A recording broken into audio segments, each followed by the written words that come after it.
Salut tout le monde et bienvenue dans un tout nouveau journal d'un rebut. Aujourd'hui c'est assez exceptionnel, ce n'était pas prévu. Je suis Cody McLeod et oui, un journal d'un rebut pas prévu parce que je vais vous parler de la Oriental Wrestling Entertainment. Qu'est-ce que c'est? C'est tout simplement la toute première fédération chinoise qui diffuse un show en streaming live sur Twitch et je vais vous en parler tout simplement après le petit générique. Allez, c'est parti.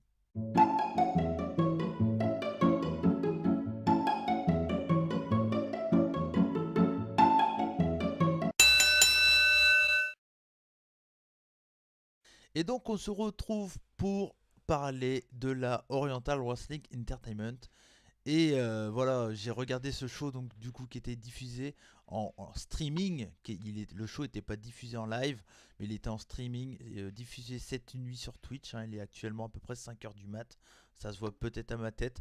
Et j'étais accompagné de Sarou pour voir ce show. Salut Sarou, ça va? Salut Cody, salut tout le monde. Ça Ça va, va bien, ouais. ça va bien? Ouais, motivé pour parler de la Oriental Wrestling Entertainment? Ouais, bah écoute, on va essayer, hein. On va essayer, ok. Et on est également accompagné de Stéphane. Salut Steph, ça va? Salut Cody, salut tout le monde. Ouais, Et effectivement, un show étrange, étrange. déroutant, Ouais, mais très sympathique. ouais, très sympa. Alors, du coup, pour mettre un peu nos viewers en, comment dire, pour qu'ils savent de quoi on va parler, est-ce que Stéphane, tu peux expliquer un peu d'où ça sort cette fédération chinoise de catch? Tout à fait. Alors, c'est une fédération qui a été créée très simplement en partenariat avec la Dragon Gate, qui est Ouais. une très jeune formation c'est qu'elle veut dire en formation, Mm. donc qui mélange un peu les catcheurs chinois et puis des catcheurs assez, je dirais, face de la Dragon Gate, comme Shima ou Shingo ou Yamato, et d'autres catcheurs qui viennent un peu de la scène indépendante, comme Mister Xavier. Donc, Ah, à oui. voir. C'est très étrange, mais à voir. Ouais. Alors, du coup, pour vous expliquer un peu le show, comment ça s'est déroulé. Alors, moi, j'ai pas vu le tout début du show, mais toi, Sarou, tu l'as vu. Comment ça s'est déroulé en fait le début du show, comment ça s'est lancé, tout simplement. Alors bizarrement, ça s'est lancé avec des danseurs martiaux, si on peut appeler ça comme ça, et avec des chanteuses chinoises qui chantaient de la pop. C'était Donc c'était assez spécial. c'était de la Chinese pop. Alors. Ouais, ouais, ouais, c'est ça. On peut dire ça comme ça. Alors, il y a Mais moi. disons que, alors Vas-y, moi, vas-y. pour ce que j'en ai vu, on peut considérer que c'est un mélange de deux choses qui sont assez forts dans la culture entertainment actuelle chinoise. C'est-à-dire, d'un côté, vous avez le côté un peu martial, arts martiaux, avec le catch, avec des chorégraphies qui font très kung-fu plus que catch occidental. Plus, vous avez le côté musique, parce que faut être honnête, c'est quelque chose qui marche énormément dans le divertissement chinois à l'heure actuelle, plus le côté un peu pompeux, martial, Hmm. propre au spectacle chinois. Ouais. Ouais, bah t'as bien résumé là, Stéphane. Et en fait, du coup, le show était totalement en chinois, donc bien sûr, on n'a rien compris de ce qu'on a vu. Et donc, un truc qui était particulier dans ce show, c'est que tout était bah, monté carrément. Tout était édité, rien n'était, comment dire, en live. C'était tous les matchs étaient cutés, Sarou. C'est bien ça, hein, C'est que je dis. ça, ouais. Et des cuts assez brutales, euh, donc Brutto. très, très spécial. Ouais, ouais, Ouais, brutaux, autant c'est pour moi. c'est un mélange de Lucha Underground un peu. C'était, sauf que c'était pas monté comme une série, c'était comme un match de catch, mais coupé, coupé, coupé. Et c'était très particulier. Il y a eu des moments très what the fuck, hein, comme les chanteuses qui coupent limite un match et qui commencent à chanter, tu sais pas pourquoi. Et il y a un moment que toi, Stéphane, t'as apprécié, c'est le moment où il y a eu une petite chanson que tout le monde connaît. Alors, en fait, il y a une scène qui est complètement surréaliste qui me fait penser que c'est scripté à l'extrême, peut-être même un peu trop à mon goût de vieil amateur de catch européen, Ouais. dans le sens où il y a eu un match où alors, bon, je ne dévoile pas qui a perdu pour ceux qui voudront regarder le show, mais Ouais, mais clairement, le c'est même pas perdant, qui c'était, hein. et, de toute façon, le nom, on l'a pas retenu. Nous on l'appelait Chamal, c'est pour dire. Mais en fait, il était perdant, donc allongé sur le sol. Les gens de sa team se sont mis autour comme s'il était mort et qui lui rendaient hommage. Là, ils se sont figés comme si c'était figé dans le temps. Et c'est pas une blague, hein, c'est vraiment comme ça. Là arrivent quatre chanteuses chinoises qui se sont mis à chanter à l'Amazing Grace. qui, je rappelle, est quand même une chanson d'origine écossaise, utilisée souvent dans les commémorations mortuaires. Donc c'est un côté mais complètement what the fuck. Et à un moment, tout explose. C'est-à-dire qu'il y a un mec qui monte sur la ligne qui fait non, mais non, t'es pas mort. Et je te prends par la main, je te relève. Et puis on fait la fête, on se serre dans les bras. Et puis on est super content. Et puis du coup, ça lance un match 3 contre 3. Ouais. Comme ça. Et Je... donc voilà, What franchement, the fuck. clairement, on vous conseille parce qu'on connaît le côté délire des Japonais, mais là, les Chinois sont partis très loin dans ce show. Et juste pour parler du in-ring, qu'est-ce qu'on a vu en in-ring du côté des Chinois en tout cas, Saru, t'as vu du bon catch? Parce que c'est ce qui est un peu Euh, important aussi. Niveau in-ring, c'était vraiment bon en fait. Enfin, il y a beaucoup de gros spots. Ouais, c'est des spot fest, hein. Tous les Ouais, matchs, c'est c'est du des spot spot fest. fest, du high flying et tout ça. C'était vraiment pas mal. Hmm. Ouais, ouais, comme c'était très édité, du coup, c'est clair que c'était spot fest, spot fest, spot fest. Et à la fin, on a eu un match, un six-man tag qui était plutôt cool, Stéphane. Avec. Ah oui, non, clairement, clairement. Hmm. Il y a, je pense, un bon niveau in-ring. Alors, Il y c'est a- un peu vert pour certains catcheurs chinois, mais on peut mettre ça sur le compte du fait que c'est une jeune fédération et ça se voit, hein, parce que Hmm. je dirais la moyenne d'âge, elle oscille entre 20, 25 ans grand max pour la Ouais. majeure partie des catcheurs chinois. Et le Un physique bon aussi niveau. des catcheurs Ouais. chinois. Et. Alors, déjà un bon niveau. Je trouve que pour une fédération qui doit être très naissante, il y a quand même un niveau bien haut quand même. Hmm. Parce que les botches qu'on a pu voir sont rares, sont plutôt maîtrisés.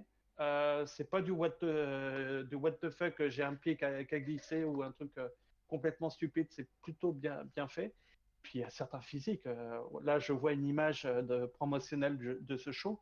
Ah, il y a des mecs qui sont taillés au couteau là. Hmm. J'aimerais bien voir leur physique, hein. Ouais, c'est sûr. Après, Ah, il y a certains catcheurs qui sont très très maigres, quand même, c'est assez particulier quand on est habitué un peu au physique assez costaud des catcheurs européens ou même japonais. Donc c'est assez particulier.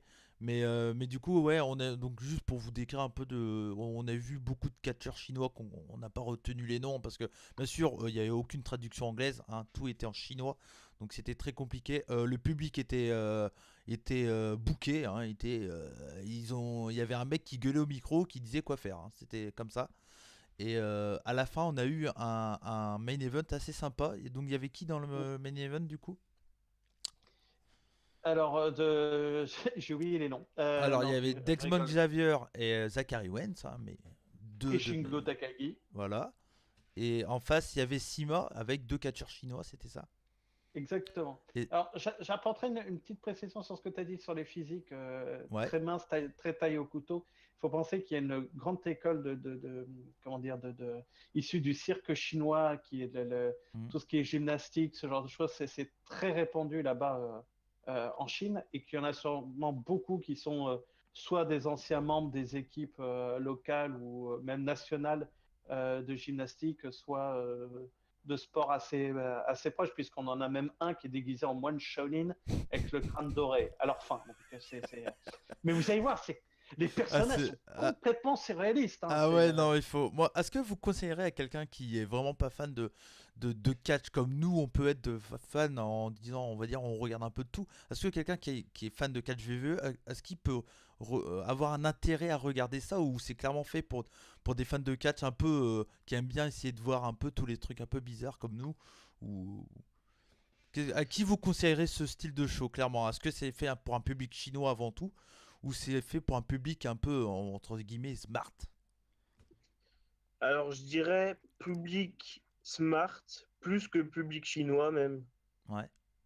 Il faut accepter la Après, culture chinoise, par contre. c'est ça, ouais. Et je pense pas que nous, Européens, on ait tous les codes pour la comprendre en plus. Hmm. Alors moi, j'ajouterais que, en fait, je dirais qu'il y a deux publics pour ça. Et désolé pour la toux. Y a pas de Je souci. pense que pour le public chinois, il va y voir quelque chose de très scripté, un peu une série télé. Je pense qu'il le verra un peu comme une sitcom, parce que c'est quand même très, très scripté, avec des personnages qui sont très marqués. Le moine Shaolin, le voyou des années du début du XXe siècle Hmm. chinois, ce genre de choses. Ce sont des personnages qui sont quand même très clichés, très, comment dire, très cinématographiques. Hmm. Par contre, pour, on va dire, notre culture occidentale, je pense que c'est pas du catch mainstream, donc ça n'intéressera pas le fan de base. Ça intéressera celui qui veut voir une petite pépite qui sort du lot. Mm. Euh, Par et contre, là-dessus, il va se régaler. ouais, voilà. Par contre, après, si vous aimez les gros spots, les gros moves at flying, là, il y a que ça, hein, beaucoup. Donc, clairement, bah, moi qui aime bien les spot fest, que je suis habitué de voir à la CZ Dub ou ce genre de truc, clairement, voilà, il y a beaucoup de ça, quoi. Donc voilà, pour finir, et juste, il y avait un petit détail qui était assez drôle. Il y avait Desmond Xavier et Zachary Wentz, hein, comme on a dit dans le show, et eux, ils avaient comment dire, comment on peut appeler ça sur le corps, comme des t-shirts un peu collants, pour cacher leur tatouage. Enfin, c'est à peu près ça qu'on a eu comme info, Sarou. Parce que les Ouais, c'est tatouages ça. sont interdits en Chine, je sais pas. D'après ce que j'ai compris, donc ça vaut ce que ça vaut, mais ouais, les tatouages ne doivent pas être montrés à la télévision. Ouais, donc Donc voilà, En donc du fait, coup, pour préciser, assez rapidement, Stéphane. ouais, les tatouages sont très mal vus dans la culture chinoise et japonaise, un peu moins chez les Japonais, Mm, un peu plus chez les Chinois. Pourquoi? Parce que ce sont de la tradition de la mafia. mm. La triade chinoise, on les reconnaît très facilement à leurs tatouages sur une bonne partie du corps. Pareil au Japon avec les Yakuza. Donc je pense que ça doit avoir un rapport comme ça. Ok, bon, bah, bon, voilà, du coup, pour ce petit résumé, alors c'est un peu fouillis peut-être, mais c'est vraiment un truc d'impro, hein. J'ai dit à Stéphane et Sarou, on a vu le show, je suis tiens, et si on ferait pas une petite vidéo, parce que bah, c'est surprenant, et clairement, bah, je pense que sur la chaîne des rebuts du catch, on aime bien parler des trucs un peu surprenants, et là, clairement, je crois qu'il n'y a pas plus surprenant, hein. On est passé d'un vortex, on est rentré, et puis je crois qu'on n'est jamais ressorti. On va aller se coucher, on aura une petite image des Chinoises qui chantent. C'est quoi le nom de la chanson que j'ai oublié? Amazing Grace. Amazing Grace, merci. Donc voilà, en tout cas, bah, si ça vous intéresse, c'est diffusé en live tous les vendredis soirs vers 3h du mat à peu près, chez nous, c'est Ouais, ça, ouais. sur Twitch. Et c'est quelle chaîne? La chaîne Twitch, je sais plus. Future c'est Wrestling Sport. ouais, c'est FSW, je crois. Ouais, FSW, donc vous regardez de toute façon, au pire vous tapez Oriental Wrestling Entertainment sur Google. Je pense que vous allez trouver un lien Twitch ou quelque chose. Et c'est tous les vendredis. Alors je sais pas s'il y aura de replay, j'ai pas l'impression. Peut-être que les shows seront rediffusés sur cette chaîne dans la journée, je sais pas du tout. Donc voilà, c'est En tout tout cas, ils ont un nouveau. compte Twitter. Ils ont un compte Twitter, c'était tout nouveau. Ouais. C'était un show qui avait été filmé en février de cette année. Donc voilà, on ne sait pas qu'est-ce que ça va donner, mais en tout cas c'était très particulier et c'est un moment très fun qu'on avait envie de vous faire partager. Donc bah, j'espère que ça vous a plu et puis voilà. Bon les gars, un dernier mot sur cette Oriental Wrestling Entertainment. Est-ce que vous allez, pour finir, est-ce que vous avez envie de voir la suite en fait de ce truc? Alors, personnellement, oui. J'ai vraiment envie de voir ce que ça peut donner, Ouais, ce que ça peut apporter au paysage catchesque mondial, surtout. d'accord. Et toi Stéphane? Ah, moi aussi, ça m'a dérouté, donc ça m'a intrigué, ça m'a lancé ma curiosité. Hmm. J'ai envie de voir ce que ça donne, surtout que j'ai repéré deux, trois petites pépites chez les Chinois qui m'intéressent énormément. Et puis alors, que dire? Que dire de l'équipe Norbert avec une coupe afro et Stury? Parce Oui. que je vous jure, ils ont des jumeaux qui sont là-bas. Donc, Il faut vraiment que c'est j'arrive pas à une blague. trouver une photo et la coller sur le montage parce que là c'était incroyable. Clairement, si Norbert ou Sturi regardent cette vidéo, allez checker. Il y a vraiment deux sosies à vous, surtout de Norbert. Mais voilà, on s'est bien marré. Et voilà, c'est les moments qu'on passe sur le Discord des rebuts du catch.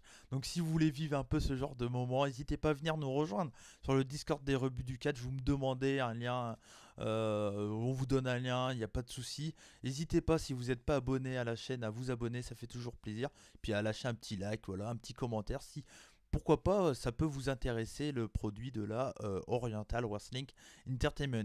C'était Cody McLeod pour la chaîne des rebuts du catch. Merci encore à Sarou et Stéphane d'avoir participé à cette vidéo. J'espère que ça vous a fait plaisir. Oh oui. Ouais, c'est cool. Bon bah tant mieux. On vous fait des bisous et comme on dit chez nous, on le fait à 3. 1, 2, 3. Banzai! Bye bye. Banzai!